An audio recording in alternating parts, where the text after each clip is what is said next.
I confess, another review session here before we get into harmonizing the major scale. I wanted to go over some of the fingerings for the 7th chords. That'd be the major 7th, minor 7th, dominant 7th, and minor 7 flat 5 that we'll be using. And the little chord vamp in the opening there is based on a song called Time for Everything by a local rap and hip-hop artist named Caleb McCoy. You can check him out. Got some great stuff. And so without any further ado, let's get into it here. Here we go. Back to school, kids. Now let's take a look at the chart there. This is really like going back to school. You're building the C scale into chords by stacking in thirds, as we will go through in the next session on 7th chords. But here, mainly I wanted to show you the forms that we're using. Again, here's the major 7th. And I'm going to stay on the 3rd fret and do these all in C for now. Then you have C minor 7. And again, you can put the 7th of the chord up on top if you want. Then you have your dominant 7th, which is just written as a 7 chord.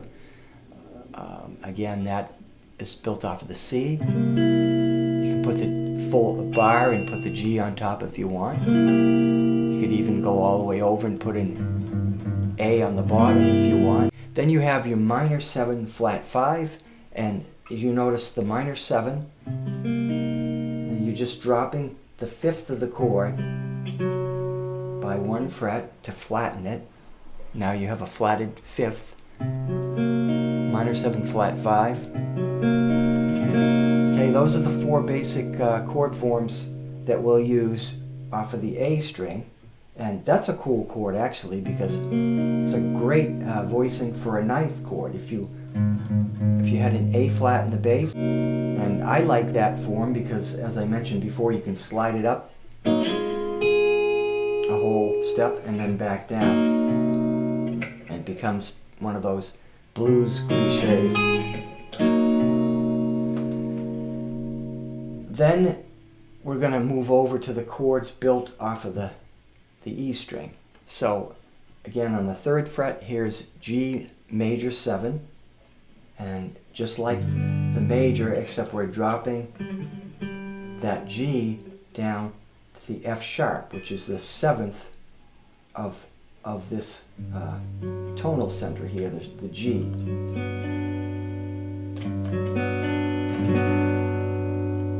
Then you've got your minor 7th, or if you wanted to do a full bar form of it,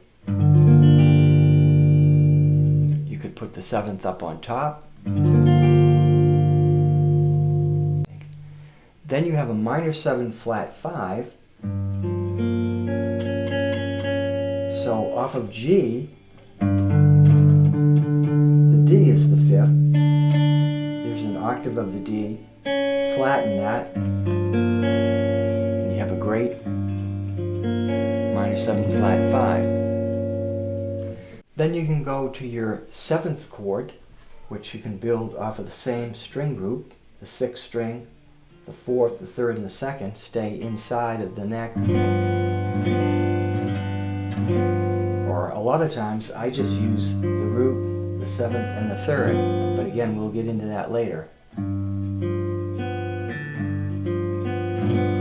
Put the 5th on top if you want. You can also do the bar form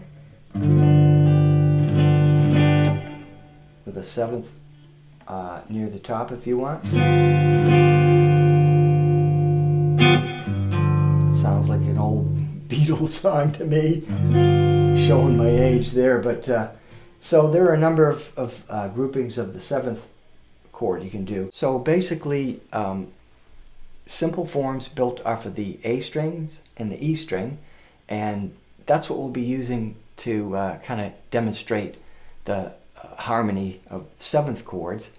And as you could see from that chart, they're built theoretically stacked in thirds from the bottom up, using all natural notes in the C major scale. But that doesn't work out too well on guitar voicings. You got to do some calisthenics there. That's great on keys. You can go right up and keep adding thirds all the way up. On guitar, we have to rearrange the notes a bit for both for the tonality of it and the sound texture you want, as well as the physical limitations, if you will, of voicing these chords on the guitar. And I don't want to drag this out too long. It's gone long enough already. My goodness, how time flies when you're having fun. So I'm just going to cut it off right here and see you in the next session. Bye-bye.